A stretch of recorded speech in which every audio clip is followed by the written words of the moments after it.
आपल्या व्हिडिओमध्ये तुमचं खूप खूप स्वागत आहे.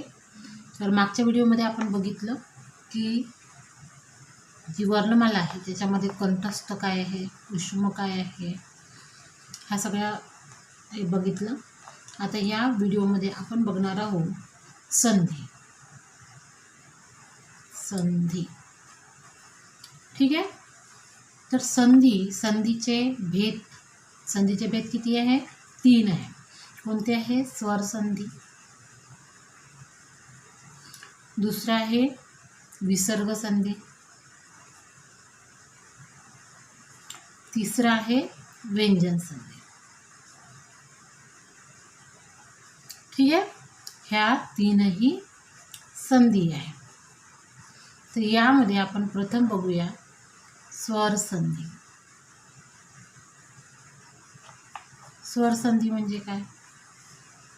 स्वर संधी म्हणजे काय हे आपण आता इथे प्रथम बघूया. इथे संधी म्हणजे काय होते? संधी म्हणजे सांधणे किंवा याला आपण काय म्हणू, जोडणे. संधी काय आहे? सांधणे किंवा जोडणे. म्हणजे कोणते दोन शब्दांना जोडणे किंवा सांधणे म्हणजे संधी होते. याच्यामध्ये आपण प्रथम बघू स्वर संधी. तर स्वर संधी म्हणजे काय? एकमेकाशेजारी येणारे वर्ण हे स्वर असतील तर त्याला आपण स्वर संधी म्हणू. म्हणजे एकमेका शेजारी जर स्वर येत असेल तर त्याला स्वर संधी म्हणतात. ठीक आहे. स्वर संधी म्हणतात. उदाहरण बघू आपण. उदाहरण काय? कवीश्वर. आता कवीश्वरला आपण काय करायचं? याचा विसर्ग आपण इथं बघितलं. कवीश्वर, कवी ई, ईश्वर ई. हे ई काय आहे? स्वर आहे. स्वर आहे म्हणून स्वर संधी. समजलं? याला म्हणतात स्वर संधी. असे खूप सारे उदाहरण आहे जे आपण देऊ शकतो. जसं सूर्यास्त आहे.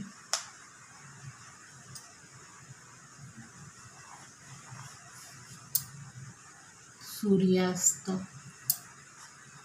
सूर्य अधिक अस्त बराबर सूर्यास्त. नंतर काय आहे? खूप सारे आहे आपण देऊ शकतो. जसं वस्त्र अलंकार आहे. वस्त्र अलंकार, वस्त्र अधिक अलंकार. इथं पण काय आलं? अ आलेला आहे. हा पण काय? अ. स्वर स्वर स्वर संधी. समजलं? अशा प्रकारे स्वर संधी आपण इथे ओळखू शकतो. आता बघू व्यंजन संधी. व्यंजन संधी म्हणजे काय असते? व्यंजन संधीमध्ये एक स्वर असते, दुसरं व्यंजन असते किंवा व्यंजन पण असते. म्हणजे संधी होताना जवळजवळ 2 वर्णापैकी दोन्ही वर्ण व्यंजने असतील. ठीक आहे. किंवा पहिला वर्ण व्यंजन व दुसरा स्वर असते. ठीक आहे. तर ती काय होते? व्यंजन संधी होते. मी ते ट्रिक पण सांगते तुम्हाला, बघा. म्हणजे इथे बघा, स्वर व्यंजन आलं व्यंजन संधी, व्यंजन आलं व्यंजन संधी, स्वर व्यंजन स्वर आलं व्यंजन संधी. तर अशा प्रकारे आपल्याला व्यंजन संधी ओळखता येते. त्याचे उदाहरण बघू आपण. उदाहरण व्यंजन संधीचे उदाहरण कोणते कोणते आहे ते बघू. सज्जन आहे, सज्जन. आता याचा विग्रह करू. सत अधिक जन. आता हे सत्त जे आहे ते तर आलं स्वर, पण जन काय आहे? व्यंजन आहे, म्हणून ही व्यंजन संधी. समजलं? मग चित्तानंद आहे. चित्त अधिक आनंद. इथं तर स्वर आहे, चित्त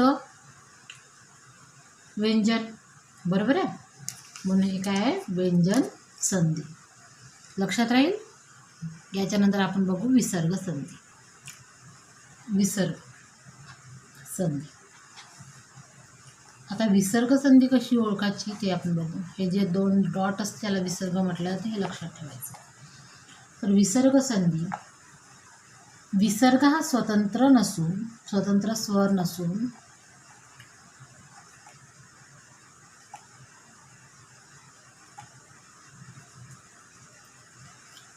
नसून तो काय आहे? स्वरात्मा. बघू दुरात्माचं काय आहे? दु विसर्ग आत्मा दुरात्मा. ठीक आहे, हे सुद्धा काय आहे? विसर्ग संधी. समजलं? तशा प्रकारे आपल्याला विसर्ग संधी ओळखायची आहे. जर इथे आपण बघितलं संधी म्हणजे काय, संधीचे 3 प्रकार: स्वर संधी, व्यंजन संधी, विसर्ग संधी.